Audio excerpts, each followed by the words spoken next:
The night that changed everything. Clarissa Monroe wiped the sweat from her forehead as she rushed through the emergency room corridors of Georgetown Medical Center. The fluorescent lights buzzed overhead, casting harsh shadows across the white walls. It was 3 in the morning, and the trauma unit was experiencing one of its busiest nights in months. Ambulances kept arriving, sirens wailing, bringing victims from a massive accident on the interstate. She had been a nurse for 7 years, and nothing rattled her anymore. Her hands were steady, her mind sharp, even in the chaos. Patients needed her, and she never let them down. That dedication had earned her respect from doctors and colleagues alike, but it had also left little room for anything else in her life. At 32, Clarissa lived alone in a small apartment, her relationships always taking a back seat to her calling. Tonight was different, though. Tonight, the President of the United States was being rushed into her emergency room. An unexpected patient. The Secret Service agents arrived first, their presence immediately transforming the atmosphere of the hospital. They swept through the hallways, checking rooms, securing exits. Clarissa watched them with professional detachment until she heard the announcement over the intercom. President Gabriel Thorne was being brought in following a minor car accident. Nothing serious, the report said, but protocol demanded immediate medical attention. The hospital director himself came down to oversee everything, his nervous energy filling the space. Clarissa had seen the president on television countless times. Gabriel Thorne was 50 years old, a widower who had lost his wife to cancer 3 years before taking office.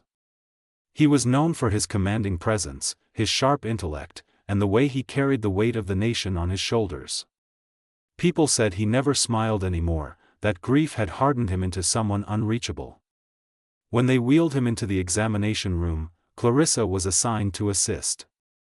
Her breath caught for just a moment when she saw him up close. Television had not done him justice. Even disheveled from the accident, with a small cut above his eyebrow and his suit jacket torn, Gabriel Thorne radiated an intensity that made the air around him seem charged. His eyes met hers, deep brown and penetrating, and something unspoken passed between them. It was just a second, barely noticeable to anyone else in the room, but Clarissa felt it like electricity running through her veins. Professional distance tested. The examination revealed nothing serious. A few bruises, a minor laceration that needed cleaning, and the recommendation to rest. The other doctors hovered, overly attentive, but Gabriel kept looking at Clarissa. She worked efficiently, cleaning his wound with gentle hands, her touch professional yet somehow personal. "You are very good at this," Gabriel said quietly, his voice deep and warm despite the formal setting. Clarissa glanced up, meeting his eyes again. "Thank you, Mr. President. It is my job." "Gabriel," he corrected softly. "When someone is tending to my wounds, I think formality can be set aside." She felt her cheeks warm. "That would not be appropriate, sir." A slight smile touched his lips, the first genuine expression she had seen from him. "Perhaps not, but I find myself hoping for inappropriateness tonight." The other doctors were busy conferring about discharge papers, giving them a bubble of privacy. Clarissa's hands trembled slightly as she applied a bandage. "You should be more careful, Mr. President. The nation needs you." "And what do you need, Clarissa Monroe?" He had read her name tag, and hearing it in his voice sent shivers down her spine. She stepped back, disposing of her gloves. "I need to finish my shift and go home to sleep." "That sounds lonely." The observation struck her harder than it should have. "It is practical. A dangerous proposition."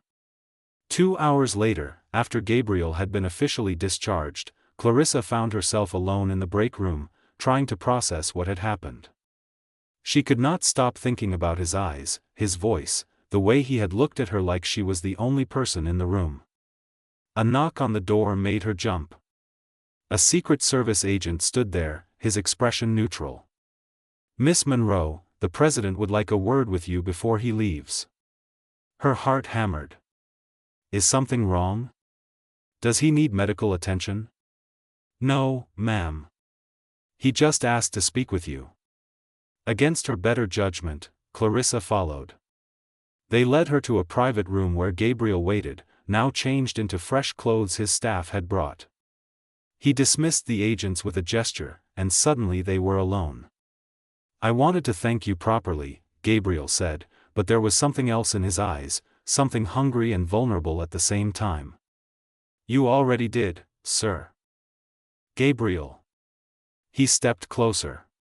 Please, just for tonight, call me Gabriel. She swallowed hard. This is not appropriate. I know. He moved closer still, and she could smell his cologne, subtle and expensive. I have not felt anything in 3 years, Clarissa. Not since my wife passed. I have been going through the motions, leading the country while feeling dead inside. And then tonight, when you touched me, when you looked at me with those eyes full of compassion and strength, I felt something wake up. Clarissa's breath came faster. You are the president. I am just a nurse. This cannot happen. I know all the reasons why it should not. His hand reached up, fingers barely touching her cheek. But tell me you do not feel this too. Tell me I am alone in this madness. She could not lie. I feel it. The first surrender. The kiss happened so naturally it felt inevitable. Gabriel's lips met hers with a gentleness that belied the intensity in his eyes. Clarissa melted into him, her hands finding his chest, feeling his heart pound beneath her palms. It was not just desire, though that burned between them like wildfire. It was connection, recognition, two lonely souls finding something precious in the darkness. When they finally pulled apart, both were breathing hard. Clarissa touched her lips, still feeling the imprint of his. What have we done? Something dangerous, Gabriel admitted, his voice rough. Something that could destroy us both. Then we should stop. Should. He cupped her face in his hands. But I do not want to. I know I am being selfish. I know this will be complicated. But Clarissa, I have been living in a cage of duty and grief for so long. You make me feel human again. She closed her eyes, leaning into his touch. I am afraid. So am I. His thumb stroked her cheekbone. But I want to see you again. Away from here, somewhere private where we can just be two people without titles or expectations. Every rational part of Clarissa screamed that this was wrong, that it would end badly. But her heart, so long neglected in service to others, was crying out for this connection. When? Gabriel smiled, and it transformed his entire face. Tomorrow night. I will send a car for you. Trust me, Clarissa. Just this once, trust that something good can come from this. As she left the hospital that morning, the sun rising over Washington, Clarissa knew her life had changed forever. She had fallen for the one man she could never truly have, the President of the United States. And despite all the warnings in her mind, her heart had already made its choice. The forbidden romance had begun, and there would be no going back, secret meetings and stolen moments. The black sedan arrived at exactly 8 o'clock the next evening, just as Gabriel had promised. Clarissa stood outside her apartment building, her hands trembling as she clutched her purse. She had changed outfits 4 times, finally settling on a simple navy dress that felt appropriate yet made her feel beautiful. The driver opened the door without a word, and she slipped inside, her heart racing with anticipation and fear. They drove for 20 minutes, leaving the city behind, until they reached a private estate hidden behind tall iron gates.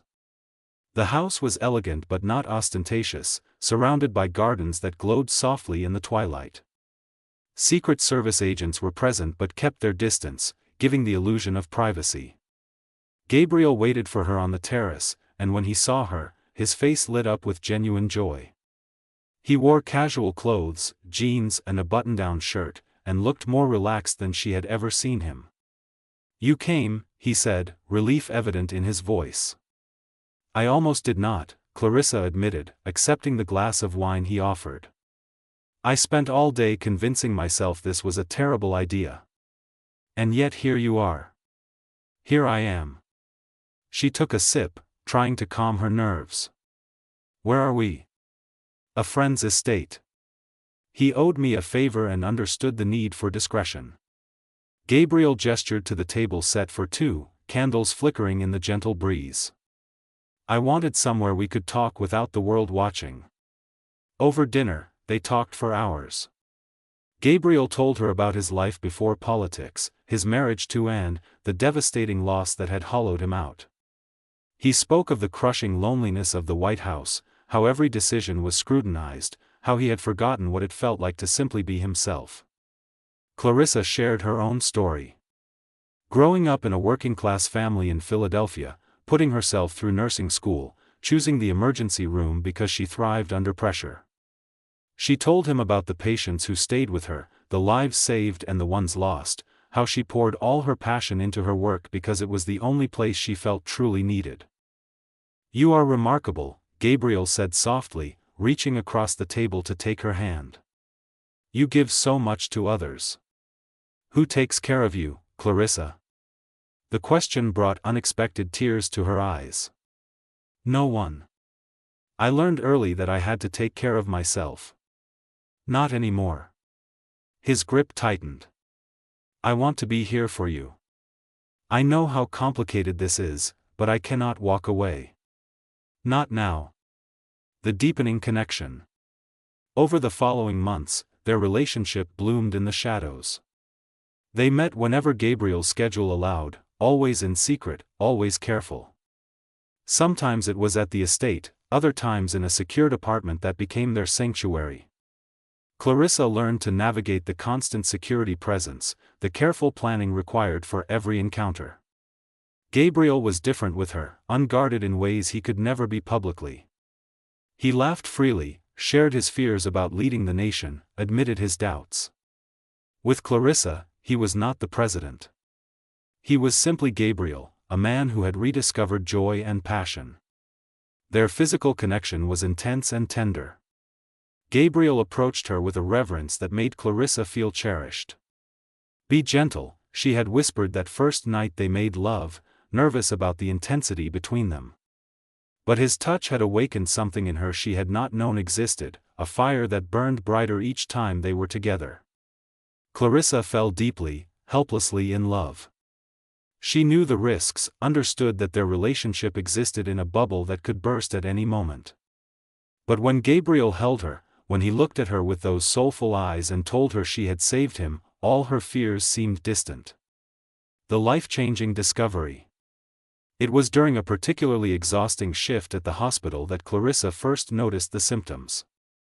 Nausea that would not quit, exhaustion that went beyond her normal fatigue, a sensitivity to smells that made the hospital environment almost unbearable. She tried to ignore it, attributing everything to stress and irregular sleep. But when she missed her period, denial was no longer possible. Clarissa sat in her bathroom, staring at the pregnancy test with shaking hands.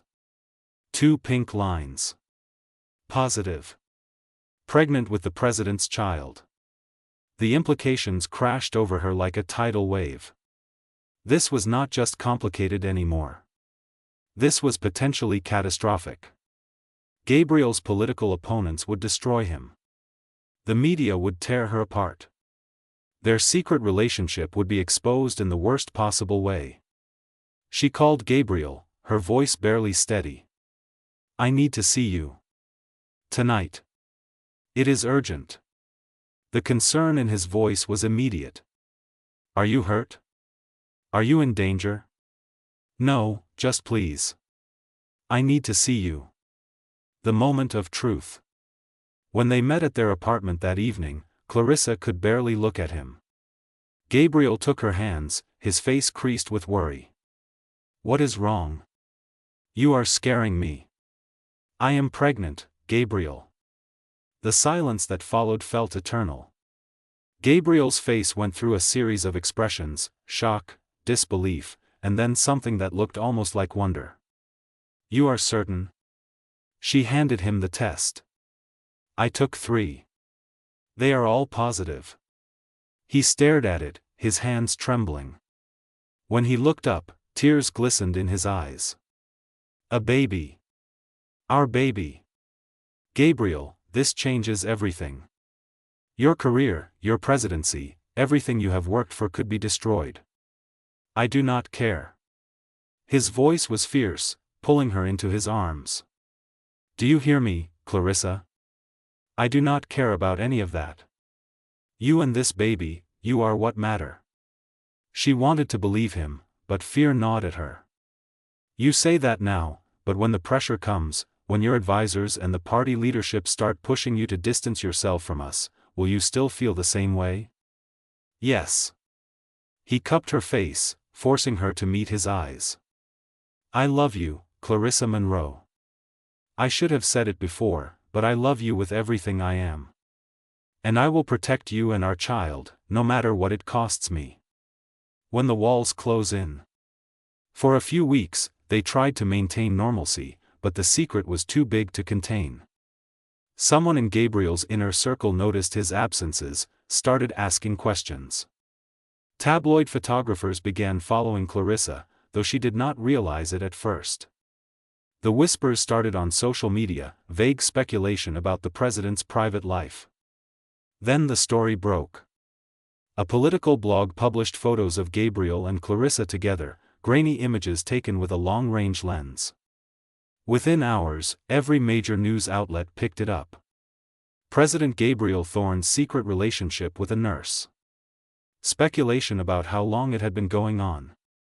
Questions about propriety and judgment. Clarissa's phone exploded with calls from reporters. Photographers camped outside her apartment. The hospital administration, worried about the attention, suggested she take a leave of absence. Her quiet life shattered overnight. Gabriel called her, his voice tight with barely controlled fury. I am handling this. Do not talk to anyone. I am sending security to protect you. Gabriel, they know. Everyone knows. They do not know about the baby. Not yet. Clarissa, I need you to trust me. I am going to fix this. But as the days passed, Gabriel's calls became less frequent. His security team kept her isolated, supposedly for her protection. His advisors were clearly in his ear, and Clarissa could feel him slipping away. The man who had promised to protect her was disappearing behind the president's mask. The abandonment. 2 weeks after the story broke, Clarissa sat alone in her apartment, her hand resting on her barely visible baby bump. Gabriel had not come to see her. Their last conversation had been brief, him promising to call back but never doing so. She watched news coverage of him at official events, smiling and confident, while she was trapped in this prison of scrutiny. The worst part was the things people said about her. Gold digger. Home wrecker. Opportunist trying to trap the president. The comments on news articles were vicious, attacking everything from her appearance to her character. Some even suggested she had fabricated the relationship entirely. Clarissa felt abandoned in the cruelest way. Gabriel had awakened something in her, made her believe she deserved love and partnership, and now when she needed him most, he was gone. The fire he had ignited had turned to ash, leaving her cold and alone. She called his private line one last time, and for once, he answered. Gabriel, I cannot do this anymore. I am pregnant, scared, and everyone hates me. Where are you? Clarissa, I am trying to manage the situation. Manage the situation? Her voice broke. Is that what I am to you now? A situation to be managed? That is not what I meant. You promised to protect us. You said you loved me. Were those just words? The silence on the other end was damning. Finally, Gabriel spoke, his voice heavy. My advisors think it would be best if we had some distance until things calm down. Distance. The word felt like a knife. You mean abandonment? No, I mean protecting you from the worst of this. If I am seen with you now, it will only make things worse." Clarissa laughed bitterly. "So this is it? You get to go back to your important life, and I raise our child alone while the world thinks I am a liar and a manipulator? Clarissa, please understand." "I understand perfectly. Goodbye, Gabriel." She hung up and let the tears come, great heaving sobs that shook her entire body.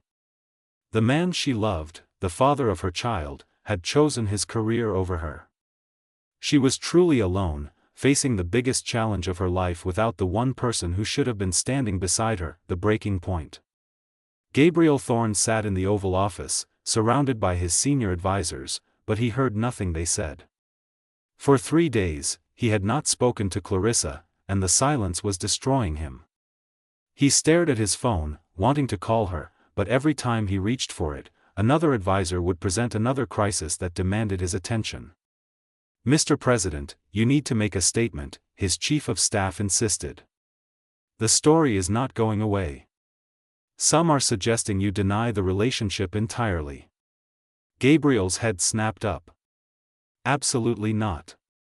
Sir, your approval ratings are dropping. The opposition is calling for investigations. We need damage control. I will not deny her." His voice was steel. "I will not deny our child." His press secretary leaned forward. "Then at least distance yourself. Issue a statement saying it is a private matter, that you will not be commenting further. Let the story die down naturally." Everything they said made political sense. Gabriel had spent his entire career making calculated decisions, weighing consequences, choosing the path that served the greater good. But as he looked at the faces around him, all concerned with polls and optics and power, he realized something profound. None of it mattered.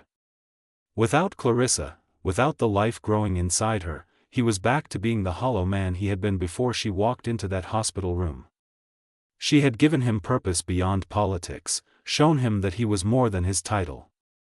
And he had repaid her by abandoning her when she needed him most. "Get out," Gabriel said quietly.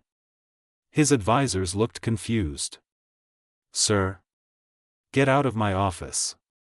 All of you. Now."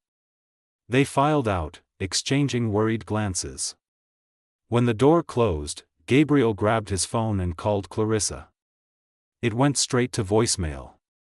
He tried again. Same result. The realization that she might not answer him ever again filled him with panic. He called his security chief. "I need to go to Clarissa Monroe's apartment. Now. And I do not care who sees me." The public declaration. The press had been camped outside the White House for days, hoping for a statement about the scandal. What they got instead was the President of the United States walking out the front entrance without his usual motorcade, just 2 Secret Service agents, heading toward a waiting car. Reporters scrambled, shouting questions. Gabriel ignored them all, his jaw set with determination. The drive to Clarissa's apartment took 30 minutes, and with every mile, his certainty grew. He had been a coward, hiding behind his advisors and his position. No more. When he arrived, the scene outside her building was chaos. More reporters, more cameras, all focused on the woman they had vilified for weeks. Gabriel pushed through the crowd, his security creating a path. He took the stairs 2 at a time to her floor and knocked on her door. "Clarissa, it is Gabriel. Please open the door." Silence. He knocked again, harder. "I know I do not deserve it, but please. Let me see you." The door opened a crack, and he saw her face. She had been crying, her eyes red and swollen. The sight of her pain he had caused, nearly broke him. "What do you want?" "To apologize. To tell you I was wrong. To beg for another chance." He glanced at the reporters below, their cameras trained on the building. "And to do something I should have done weeks ago." Before she could respond, Gabriel turned to face the cameras. He pulled out his phone, dialing his press secretary. "Get every major network on a live feed. I am making a statement in 5 minutes. Clarissa tried to pull him inside. Gabriel, what are you doing? What I should have done from the beginning. Being honest. The truth revealed. News networks scrambled to set up. Within minutes, Gabriel's impromptu press conference was being broadcast live across the nation. He stood on the steps of Clarissa's apartment building, no podium, no prepared remarks, just a man ready to tell the truth. My fellow Americans, I am sure you are surprised by this unconventional setting for a presidential address. I am here because I owe someone very important an apology, and I owe all of you the truth. He took a deep breath. Several months ago, I met Clarissa Monroe under unexpected circumstances. She was a trauma nurse who treated me with kindness and professionalism. Over time, we developed a relationship. I fell in love with her. Murmurs ran through the assembled press. Gabriel continued, his voice gaining strength. I have been a widower for years, and I believed my heart was permanently closed. Clarissa proved me wrong. She showed me that even in the darkness of grief and the isolation of this office, love can find a way. She made me feel human again. Recently, our private relationship became public knowledge. My advisors told me to distance myself, to protect my political standing. And in my weakness, I listened. I let the woman I love face judgment and hatred alone. That ends today. He turned slightly, looking up at Clarissa's window where she stood watching, tears streaming down her face. Clarissa Monroe is pregnant with my child. She is carrying our baby, and instead of standing beside her with pride and joy, I hid. I let political calculations override the most important truth of my life. I love her, and I am going to be a father. The crowd exploded with questions. Gabriel raised his hand for silence. I know this is unconventional. I know some of you will be disappointed in me. But I will not apologize for falling in love. I will not apologize for this child. What I will apologize for is my cowardice these past weeks. He looked directly into the camera. Clarissa, if you are watching, I am sorry. I promised to protect you, and I failed. I let fear and politics come between us. But I am here now, in front of the entire world, telling you that I love you. I love our baby. And I am asking you to give me another chance to be the man you deserve. A new beginning. The press conference ended in chaos, but Gabriel did not care. He turned and ran back up the stairs, finding Clarissa's door open. She stood in the doorway, tears flowing freely. You just ended your political career, she whispered. Then it is a small price to pay. He took her hands. I have been thinking about what truly matters. It is not polls or approval ratings or even the presidency itself. It is you. It is our child. It is building a life based on love instead of ambition. Gabriel, you cannot just walk away from being president. I am not. I will serve out my term, but I am making changes. Delegating more, stepping back from public life where I can. And when my term ends, I am done with politics. I want to be a husband, a father, a man who puts his family first. Clarissa searched his eyes. You really mean it? With everything I am. He placed his hand gently on her stomach. This baby, our daughter or son, deserves a father who is present. You deserve a partner who stands beside you, not behind closed doors, but in the light of day. She threw her arms around him, sobbing into his chest. I was so scared. I thought I had lost you. Never. You will never lose me again. I promise. The birth of hope.